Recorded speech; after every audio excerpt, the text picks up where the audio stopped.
Bienvenidos a Conversaciones Académicas. En esta ocasión tengo como invitado al profesor Fabián Sanabria.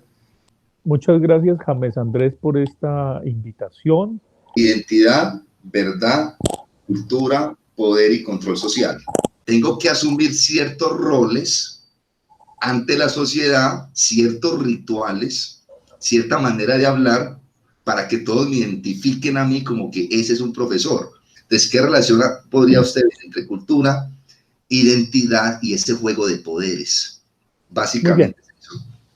Bueno, lo primero que haría sería pluralizar, ya que hablamos de juego de poderes en plural, la palabra cultura y la palabra identidad. Entonces hablaría de culturas, es decir, la cultura conjugada en plural, identidades, conjugada en plural la palabra identidad, y por supuesto poderes.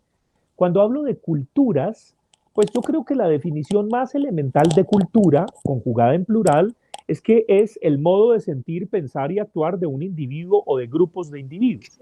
Entonces, pluralicémoslo. Perdón que me interrumpa, Fabián. Creo que esa es la definición que da Durkheim, si no estoy mal o estoy equivocado. Sí, uno de los clásicos de la antropología y de la sociología. Entonces, hablemos de modos de sentir, pensar y actuar, sentir, pensar y actuar de individuos y grupos de individuos. Eso es la cultura. Y esos modos de sentir, pensar y actuar nos los introyectan desde la más temprana infancia. Desde pequeños nos introyectan esas maneras de ver y de dividir el mundo. Y obviamente se cultiva eso. Cultura tiene que ver con cultivar y por eso hay una relación cercana entre cultura y agricultura. Tiene que ver con el campo, tiene que ver con la tierra, con el terreno común. Bueno, muy bien, entonces hay modos distintos de sentir, pensar y actuar. Entonces, evidentemente, no se comporta de la misma manera un japonés que un árabe. No se comporta de la misma manera un barazana del Baupés que un bogotano. No se comporta, ni siente, ni piensa, ni actúa de la misma manera un indio de la India que un chino. Entonces, son modos de sentir, pensar y actuar, y obviamente dentro de China y de India, a ver de dónde es, si es de Calcuta, si es de tal sitio, etcétera, etcétera. Entonces, no se va, y de qué barrio, y de qué estrato, y de qué condiciones, etcétera, etcétera. Entonces, sus modos de sentir, pensar y actuar varían, evidentemente, ¿no es cierto? Entonces, eso sería la noción de cultura conjugada en plural. Por supuesto, hablaríamos de las culturas, pero también está justamente la noción de identidad en plural. Identidades. Es decir, ya no hay una única identidad hasta que la muerte nos separe. No. Las identidades son múltiples identificaciones. Siempre lo han sido. No hay una única identidad. Sería además la vida muy aburrida. Y lo que el mundo contemporáneo nos ha revelado es que las identidades son una cantidad de fichas de rompecabezas que al armarlas faltan fichas y no nos va a dar la carátula del rompecabezas. No, faltarán fichas, hay cosas incompletas, inconclusas, hay cosas que se dan un día y mañana no. Entonces, evidentemente ya no, esto rompe, por ejemplo, con la noción de vocación que se creía hace unos años que a uno lo llamaban, yo no sé de dónde, de la estratosfera sería, y era el vocare para que uno fuera sacerdote, médico, abogado, ingeniero, etcétera, etcétera. Y resulta que a uno no lo llaman de ningún lugar.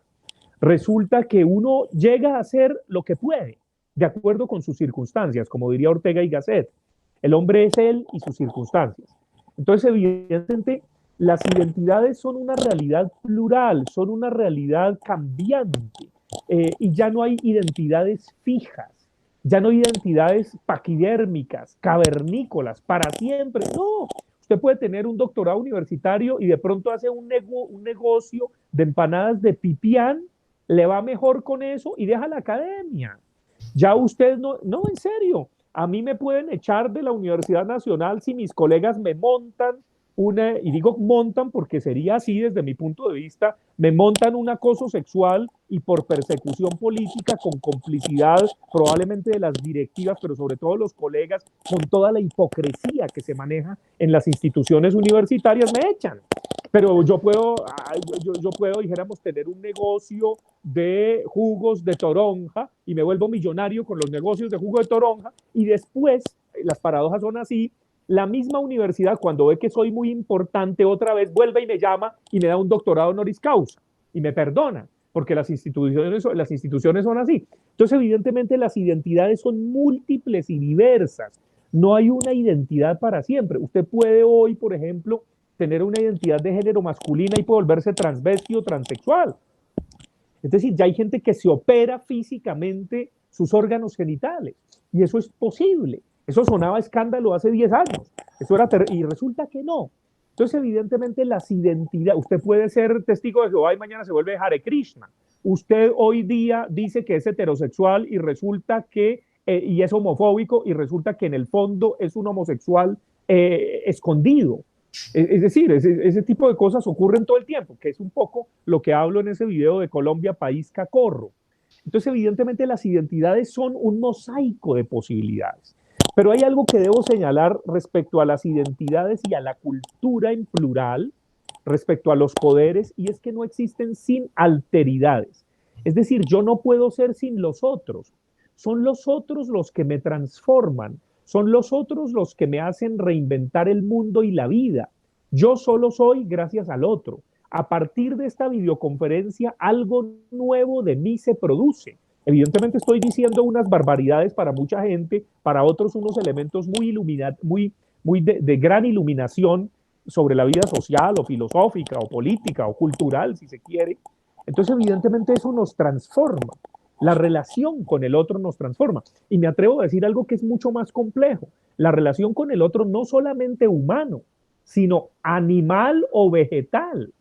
Claro, el problema es que en Occidente nos creímos el cuento de que el hombre era el amo y señor de la naturaleza, pero el COVID-19, el coronavirus, lo que nos ha enseñado es que la naturaleza y el cosmos puede seguir perfectamente sin nosotros.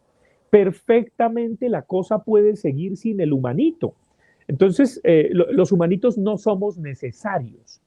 Entonces, esto es muy importante porque tuvimos la arrogancia de creernos la especie más importante, privilegiada, cuando estamos en un diminuto planeta, en un diminuto sistema solar y en una diminuta galaxia. Hay miles de millones de sistemas solares y miles de millones de planetas como el nuestro. Y uno se preguntaría, ¿acaso no puede haber vida inteligente como acá? Porque si no la hay, seríamos un error del universo, que esa es la otra posibilidad y que estemos solos. Eso es extraordinario. Son las dos grandes posibilidades astronómicas que hay. O que haya vida en otro planeta, pero si la hay, nunca la conoceremos. Por lo menos ahora no, porque no viajamos a la velocidad de la luz y simplemente podemos hacer cálculos matemáticos de todos los miles de millones de planetas y creo que llegan los astrónomos a 8, donde se supone que habría condiciones posibles para que hubiese vida como en la Tierra, pero nunca lo podremos saber porque no viajamos a la velocidad de la luz. Entonces nos queda la otra hipótesis y es que seamos un error del universo y que estemos solos. A veces me gusta más esa segunda hipótesis, que somos un error, que estamos solos y que como tal, como error, pues se puede prescindir de los errores y la vida y el cosmos puede seguir sin nosotros, humanitos. Usted me hace acordar de eso que usted está nombrando, es de una ecuación de un astrónomo que se llama Drake, se llama la ecuación de Drake, donde él calcula el número de civilizaciones que podrían existir en la galaxia. Miren, hay una cita, creo que es de un libro de un autor que admiro mucho, que es Carl Sagan, pero él cita ahí a Darwin, donde él dice, relacionado con lo que acabo de decir, el hombre no es el clímax de una creación, es un animal en periodo de transición. Es decir, no somos estáticos, esto continúa. Yo también quisiera, ya que hablamos de cultura, poder, identidad, y creo que esa clarificación que usted nos da de hablar mejor en plural, es decir, una síntesis es que la identidad se difumina, la identidad cambia, como el camaleón, digámoslo de esa manera, aunque también hay algunas tesis que plantean que se conserva cierta identidad en el fondo. Sí, seguro, pero dijéramos la discusión que se tiene desde la antropología y la sociología, pero sobre todo desde la antropología con los filósofos, es que ya no hay esencias puras como en el hiperuranio de Platón, no. Entonces, creo que la mayor contraposición a las esencias de Kant o de Platón son las identidades. Es Así. decir, cuando uno ve eso, claro, de pronto, obviamente, en el fondo debe quedar algo, más que decir esencial, queda o arquetípico, hay algo de pronto muy primitivo que sí se lleva, que puede ser primigenio. Eso muy primitivo es probablemente lo más animal, lo más carnal,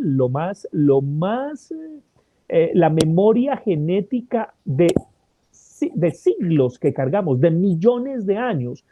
Muchos agradecimientos, Fabián, y nos volveremos a ver en algún momento. Un abrazo.